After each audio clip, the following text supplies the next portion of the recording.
Can you tell us a little bit more about the Female and Fearless projects? Because I've seen a little bit of it, but what was the impetus to start it, and what are you doing at the moment with it? What future plans do you have with it? So, Female and Fearless started in 2019. Um, in January, I took the decision to swap out one of my workouts, and I just thought I'm going to be proactive. I'm going to learn some self defense. So, I joined a local school, Colombo Combat Federation, and I started learning. I started opening my eyes to actually, what techniques and what muscle groups you need to train in order to give Hmm. yourself the chance of survival should anything happen. And that kind of lit a fire in me because it didn't only raise my confidence, but it also showed me how little sort of interest in a way there is to learning self-defense, especially here in England. And Hmm. I wanted to raise that. I want to encourage more women to do so because you never know when you might call upon it. So, from learning the physical side to later in the year when I left an unhealthy relationship, I just wanted to merge the two together. So, Female and Fearless started as a domestic abuse protection program. And I still do that today. I visit women's refuges and I listen to their stories, and we help to build something, build a brighter future for them, and really break the cycle of abuse that they endure. And that's something I'm incredibly passionate about and I'll never give up on. I want to help as many women as I can. But aside from the physical aspect of attending the refuges, I wanted a presence on social media which was non invasive. And this is where the other projects began. So I released the Red Flag campaign. Hmm. This is based on my own experience, actually. It's unhealthy warning signs of, the I suppose when you think of somebody in an unhealthy relationship, you might not fully understand what small indicators early on can lead to a more serious consequence later down the line. And for me, especially, all of these tiny things were building up. And it wasn't until I was, a year and a half into the relationship that I thought this Hmm. is really taking control of me and my life. Things, that I would dismiss on a daily basis were actually building up and slowly chipping away at not only my confidence and my self esteem, but what I thought was expected of me and what I could and couldn't do, what I could and couldn't say. There was so much restriction in my life. I wanted to compile this into one project that people could click on and they could identify with. You can only sort of hold someone's hand to a certain extent, and it's really got Yeah. to be their own penny to drop to think, I identify with this, and she's left, so can I. So there's a Hmm. variety of projects that I have, which are just tools that can be visited at any time. It doesn't even have to be necessarily yourself enduring it. You could know somebody who you're concerned about and send them a link, show them when you're next with them. There's all of these different ways that we can get to people and reach them, not just physically visiting them. So it really grew from a physical training aspect to now something which I want it to be well known. I want it to be a Hmm. presence in all different countries. I'm working on converting the projects into different languages. So there's a whole host of things going on, but it really is my main purpose. It's so interesting. You mentioned both the self-defense aspect and then the domestic violence aspect, because I've advocated and worked in both.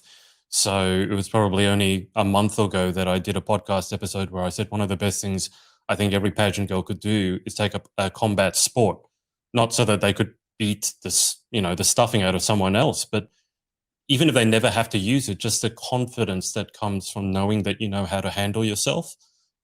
Especially, typically, obviously, a female will be smaller than a male. So, knowing some fundamentals and just having the confidence, because I think very often there's still this stereotype. I don't know if you found the same, but that combat sport is not a feminine sport. I mean, I used to be a tennis coach, and some of the girls would be afraid to even sweat because at some point they'd been told this idea that if you sweat, it's not attractive, it's not feminine.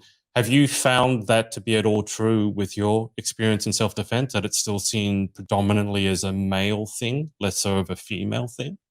For sure, it's certainly male dominated, and I think there's a lot of important elements behind the word self-defense. You know, Mm, there's certain areas of the training which are you have to divide it into social profiles. A woman like me at my age is going to have a very different risk category to say, you know, a male who's 18 and who's, out with the lads, you know, he's more prone to different types of violence. You know, he's a target for different reasons.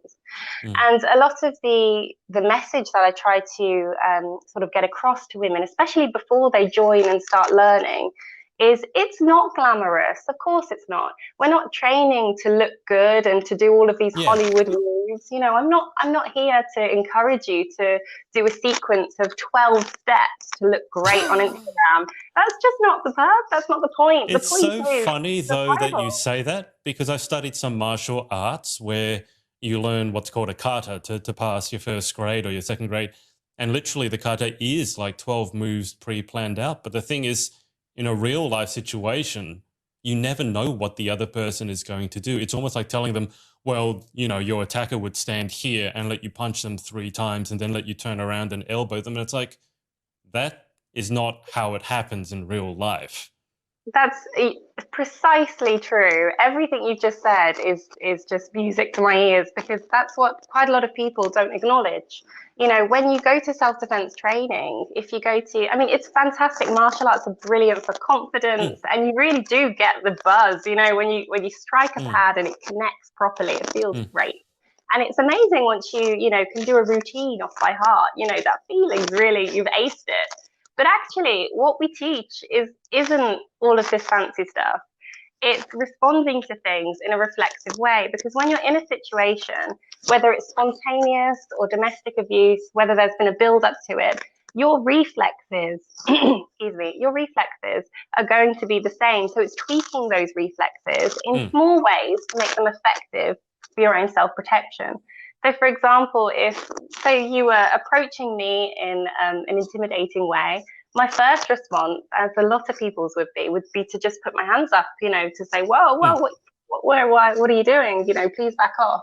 So it's not only encouraging reflexive movements and then tweaking them to make them effective, but it's also encouraging women and men to be vocal, to use your voice, because so often mm. in situations we can freeze, and that's so normal. You don't always have to react.